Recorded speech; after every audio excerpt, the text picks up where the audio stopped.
Welcome to JS classes. Subscribe कीजिए channel को और बेल आइकन दबाइए ताकि सभी लेटेस्ट स्टडी वीडियो और एग्ज़ाम न्यूज़ आप तक पहुंच सके। Hello friends, welcome to JS classes. तो लास्ट वीडियो में हम बात कर रहे थे कि मेंस में कई बार प्रश्न चेक होने से रह जाते हैं। ठीक है, तो मैंने आपको कल बताया था कि आपको आरटीआई का जब भी प्रोसेस आरपीएससी आपको देगी, आपको फैसिलिटी देगी, तो ज़रूर उसमें अप्लाई करना चाहिए और आपको अपनी कॉपीज़ को मंगा के देखना चाहिए। मैंने आपको ये भी बताया था कि किस तरह से रैंक इंक्रीज़ हो जाती है और उसके बाद जो बढ़ी हुई रैंक होती है उसके साथ ए लगता है। तो देखिए यहाँ पे मैं आज आपके सामने एक ऑर्डर का अंश लेके आया हूँ जिसमें ये बताया गया है कि कॉपियाँ जो चेक नहीं हुई थी उनको चेक होने के ऑर्डर हुए और उसके बाद अभ्यर्थियों को सफल घोषित किया गया। तो यहाँ पे आप स्क्रीन पे देखिए एक छोटा सा अंश है इस ऑर्डर का कि संशोधित नियमों के अंतर्गत राजस्थान राज्य एवं अधीनस्थ सेवाएं संयुक्त प्रतियोगी परीक्षा 2013 के कतिपय अभ्यर्थियों द्वारा माननीय राजस्थान उच्च न्यायालय में दायर वाद प्रकरणों में पारित आदेश के दृष्टिगत राजस्थान लोक सेवा आयोग के निर्णय दिनांक 12/9/2017 के अनुसार उक्त परीक्षा की उत्तर पुस्तिका के अनएक्सेस रह जाने से प्रश्नों की जांच करवाए जाने के फलस्वरूप निम्नांकित सफल पाए गए अभ्यर्थियों को पोस्टिंग दी जाती है।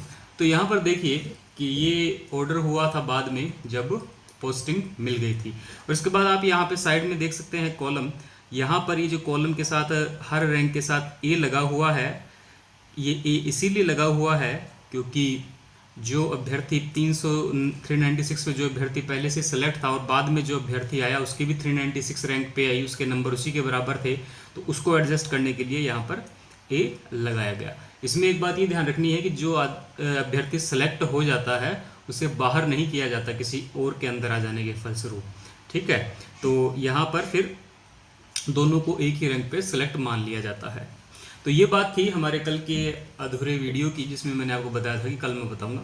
दूसरी बात, कई अभ्यर्थियों ने पूछा था जो चॉइस प्रेफरेंस भरते हैं उसमें प्रेफरेंस भरने के बाद क्या डिपार्टमेंट चेंज हो सकता है।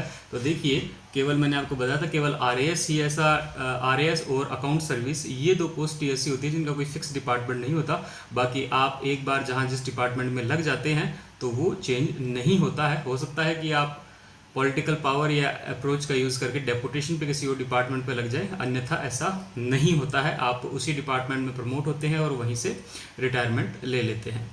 अगली बात मैं कर रहा हूँ कि कल के वीडियो में ये बात रह गई थी कि ये जो मेंस की कॉपीज चेक नहीं हुई है तो इसमें आरटीआई का प्रोसीजर क्या है। तो देखिए, मैं आपको बताऊं कि भी आरटीआई का प्रोसीजर अगर ये इस बार भी लागू होगा तो आरपीएससी की तरफ से आएगा इंटरव्यू के रिजल्ट के बाद।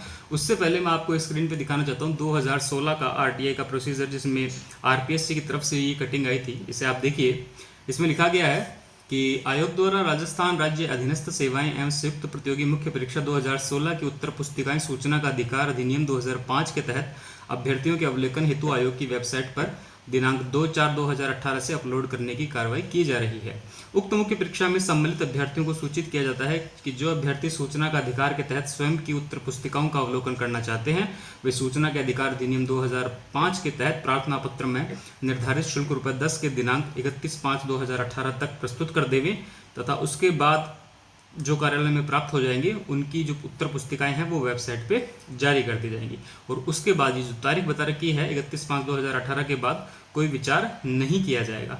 साथ में यह भी लेख है कि ये जो अभ्यर्थी हैं ये 31/7/2018 तक ही अपनी उत्तर पुस्तिकाएं डाउनलोड कर लेंगे, इसके बाद वो पुस्तिकाएं हटा ली जाएगी। तो देखिए, 31 मार्च तक तो आपसे आवेदन मांगे और उसके बाद 2 महीने का समय दिया कि आप इस दौरान डाउनलोड कर लीजिए। इसके बाद अगर आप अप्लाई करेंगे तो फिर आपको इस अधिकार के तहत ये कॉपी नहीं मिल पाएगी। तो ये इंपॉर्टेंट बात है, ये 2016 के लिए है। इसी तरह का जो सूचना आएगी, प्रेस सूचना, वो 2018 के लिए भी आएगी इंटरव्यू रिजल्ट के बाद। तो सभी को ध्यान रखना है। बहुत से अभ्यर्थी ध्यान नहीं देते हैं, समय निकल जाने के बाद ध्यान देते हैं।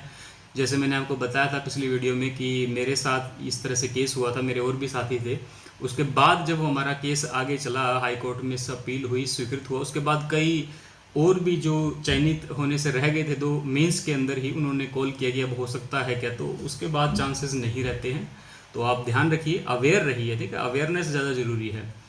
ठीक है, तो आपको बताएं इस तरह के केस हो सकते हैं, तो आप अवेयर रहिए। अब देखिए यहाँ पर जो प्रोसीजर है, इसमें सिर्फ लिखा है कि 10 रुपये का प्रार्थना पत्र।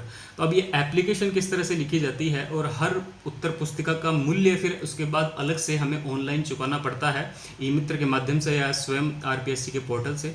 तो ये जानकारी मैं आपको अगले वीडियो में दूंगा डिटेल से कि अब तक जो ट्रेंड चलता आया है उसमें किस तरह से हम उत्तर पुस्तिकाओं का मूल्य चुकाते हैं और ऑनलाइन अपनी कॉपी देख सकते हैं। तो इस वीडियो को, अगली वीडियो को देखने के लिए आप जुड़े रहिए, इसको सब्सक्राइब कीजिए, लाइक कीजिए, और भी जो अभ्यर्थी हैं जिनको ज़रूरत है इन चीज़ों की, उनको अपने साथ जोड़िए। साथ में स्टडी मटेरियल भी आप जो अगर चाहें कोई चीज़ समझना तो उसे भी देखते रहिए, क्योंकि इस आरटीआई की सीरीज़ के बाद मैं आपको बताऊंगा कि जो आपका मेडिकल फिटनेस जांच होती है वो बहुत इंपॉर्टेंट होती है। उसके बाद अगला वीडियो हम उसी पर डिस्कस करेंगे। तो चलिए, थैंक यू, धन्यवाद।